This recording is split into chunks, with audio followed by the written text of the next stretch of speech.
Awesome. Thank you all so very much. We're getting close to the 1 o'clock hour, and what we'd like to do is to steadily move us into the Q&A. And some of the questions that we like to use to start this Q&A is to have our panelists respond to, how do we teach this in the classroom?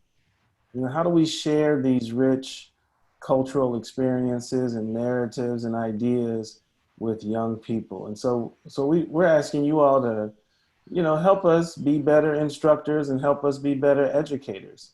So as we're thinking about this for the classroom, um, how can food and culture become teachable? What is it about the Milwaukee landscape related to the experiences of the Lao and Hmong communities? How can we share that information in the classroom in effective ways? So give us some tips on how to teach this stuff, if you don't mind.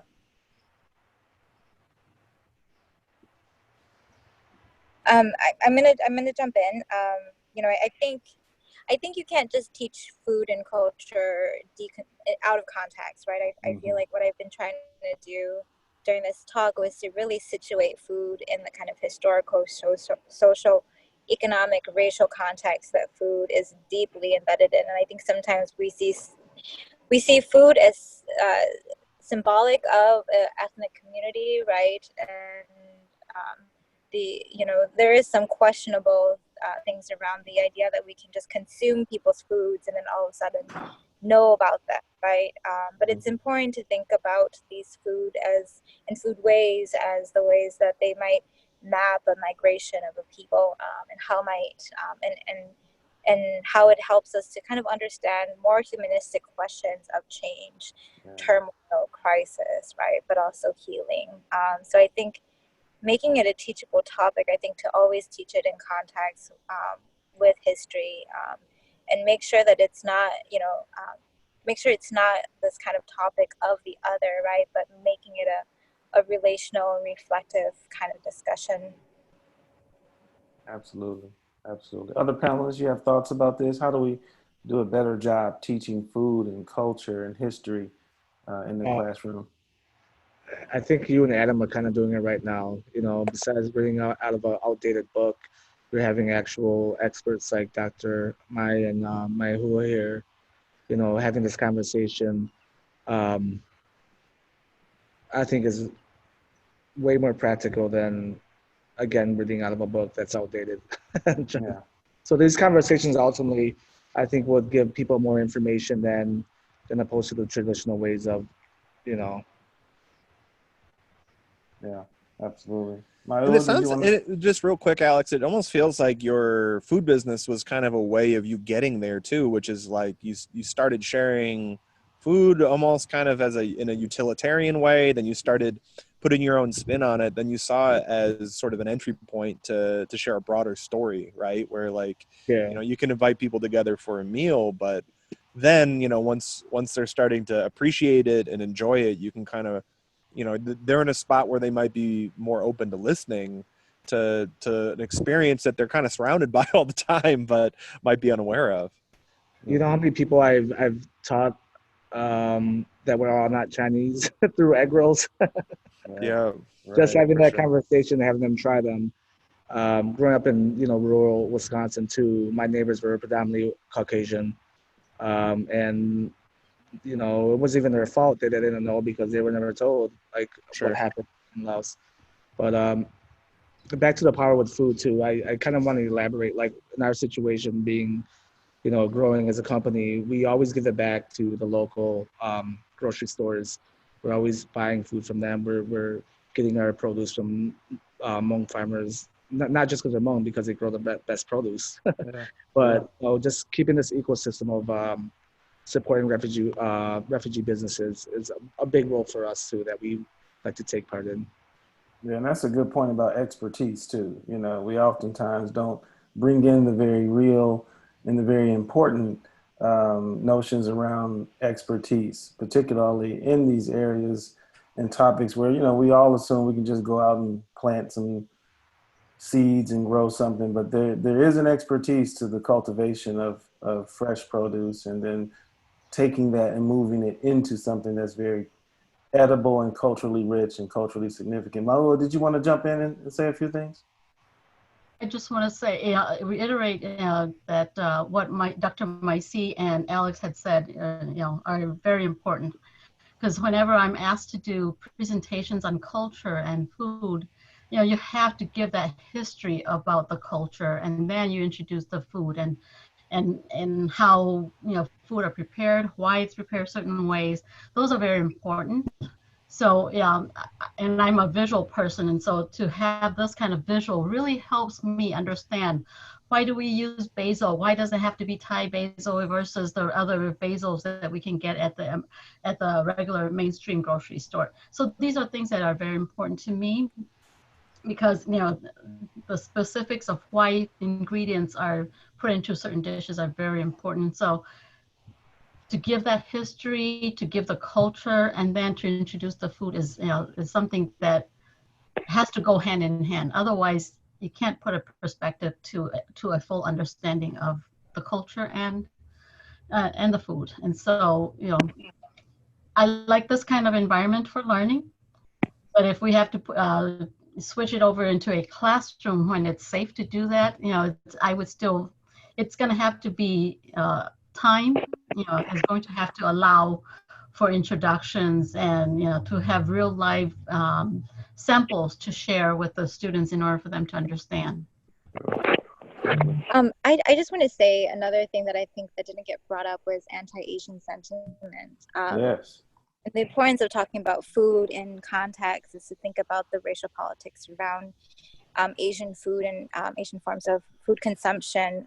So when Hmong resettled and Southeast Asian refugees resettled into the U.S., it was the height of anti-Asian sentiment. And so I, as well as other Hmong and Laotian, Cambodian refugees and Vietnamese refugees growing up during that time period, really faced a lot of scrutiny around Asian and Southeast Asian food, that our food was gross, disgusting, lesser, right? And that was always in relationship to the other normative types of food, right?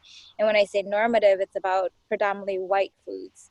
And so our food was always this disgusting other type of food, but it's so interesting to see the ways history has changed, and where now there's kind of this gentrification of ethnic foods, and that it's almost this like great thing to be consuming Southeast Asian foods. And so that in itself is kind of problematic, and I think teaching it in the classroom is really important to highlight, and it is very relevant and relevant to today's time with the pandemic and COVID-19, where you see high anti-Asian sentiment coming all over again, but also why are people so obsessed about this meme that this person is eating a bat and that's how we have COVID-19, right? And so these are all very interconnected. So while we think and celebrate ethnic foods, we also have to see the flip coin of the times in which ethnic food becomes racialized and othered. Great. Thank you very much for bringing that up. That's certainly critical in this moment.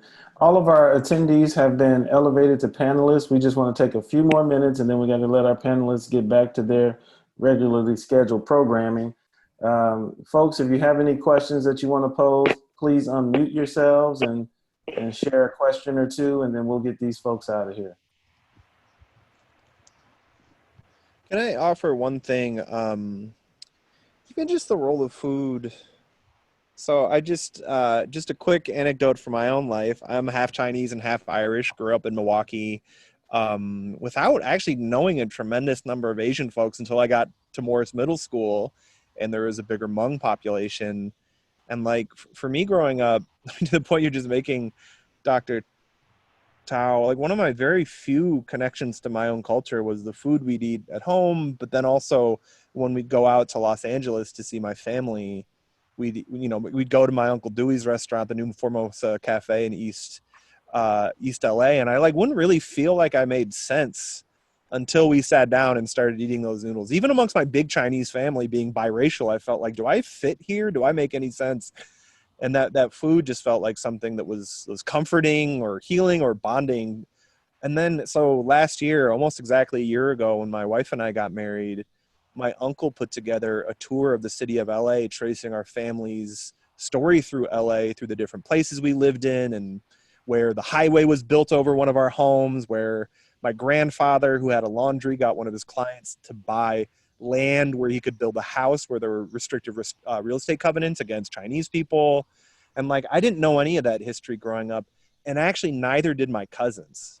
So like, I want to point out, like, sometimes, and I'm not saying that the Chinese and the Lao Hmong experience are the same by any means, but like, sometimes food can be that connection where, like, when you're growing up, it's something you have that just feels like something that you can own, until like you have a curiosity when you're older to say, like, now I want to know my family story a little better. Cause like, I think like any young person growing up here, like I didn't have that connection. But yeah, so food, I guess in some ways I feel like, Alex, I feel like I can relate to the story that you're authoring a little bit through your own food, of like having that connection, but then like when you get to a certain point, seeing the value in what your parents gave you, and then wanting to move, like, level that up within your own life, as opposed to it just being kind of the background of who you are.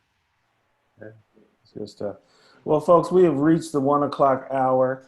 We want to, as I mentioned, be respectful of our guests' time.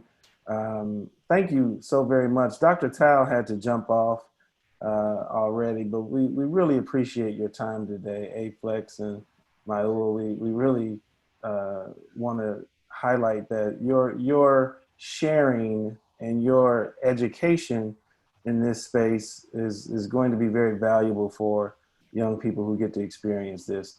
Next week, we have another talk. We're going to be talking about urban farming, particularly in African American communities in Milwaukee. And then we're going to have on July 30th a conversation with educators in which we sort of digest what we've talked about this month, and then share some teaching strategies that we've learned in these conversations. So Aflex, Maua, thank you so very much. Dr. Tao, we know you're gone. Thank you for your time today. We are going to wrap up our Facebook live stream right now. So thank you folks for joining us on Facebook. We appreciate you chiming in and adding to our conversation. We are no longer on Facebook. If there's any last question or two from the attendees, please let us hear those questions. Otherwise, we will wrap up our conversation today. Any other last questions from folks? Yeah, so I have kind of with Adam's point and his story. I'm also biracial. My mom's from the Philippines. My dad's a white dude from New England. And whenever, and now I grew up on the West Coast. Now I live in Wisconsin. And whenever I call my aunts to ask specifically for recipes because I'm homesick and I grew up eating sort of Filipino foods, I'm told to Google it and to watch sort of a YouTube video on how to make it. And when I asked my cousins, they got the same response, which is our moms have sort of said, the internet exists, go to that for sort of your recipes. We don't want to teach you. Well, also, they're really bad teachers, so I'm okay with this. But I was wondering if you guys could speak to the sort of use of the digital in sharing sort of foodways, food traditions, cultural traditions, and how that might change or adapt. Because I've also realized I can say whatever I want about the Philippines. No one is going to correct me at all because of, you know, the color I am. Well, I can jump in here, and then Alex, you fill in. I'm a mother of two young ladies in their late 20s, early 30s. You know, it's very hard to when you live in long distance like this, because my daughters are up in the Twin Cities and I'm here. So when they asked about cooking certain dishes, you know, I can talk to them over the phone and tell them what kind of ingredients. Sometimes I'd have to take pictures of how the labels look like so that they can get the right kind of items that they need to get at the Asian stores. And then I would have to walk them through how to chop it and how to slice meat and all that stuff. But, you know, one thing that we tend to like to refer our young people to the internet now is because there are so many people who have so much time on their hands that are cooking and videotaping it onto YouTube and posting it. And so that's probably one of the reasons why that if you do that, it's probably easier if you can see everything, where that person really had the time to really go through everything. But then when we refer you young people to the internet, we lose that bonding that we have with you from the distance in miles. So as a mother, very few times that if I don't know certain kind of food, the recipes for certain things, I would say, well, Google it. But other than that, I like to give them my side of my recipe, because I like them to at least take a part of me with them. Yeah. There's so much information out there. My mom even watches YouTube recipe videos now. It's pretty crazy. But I mean, they never scaled recipes either, so it's hard to be like, hey, mom, how much grams goes into here and yada yada. So maybe that's your best bet, is to get information from YouTube and trial and error, put the time in, and yeah. Any other questions from our attendees? Anybody How I else? found out I was using the wrong soy sauce. Thank you. Yep. I have a question for you. Did you ever try breakdancing? Me? Yeah. Well, breakdancing came at a time when I was an adult, and plus I was always a shy person. So, and I was not very sporty, so I wouldn't even want to try it. What would your breakdancing name have been in the world where you did become a breakdancer? Sorry, that was a very difficult question. Still talking to me, Adam? Or Yeah. are you talking to Alex? To be honest with you, I really don't know much about sports or dancing.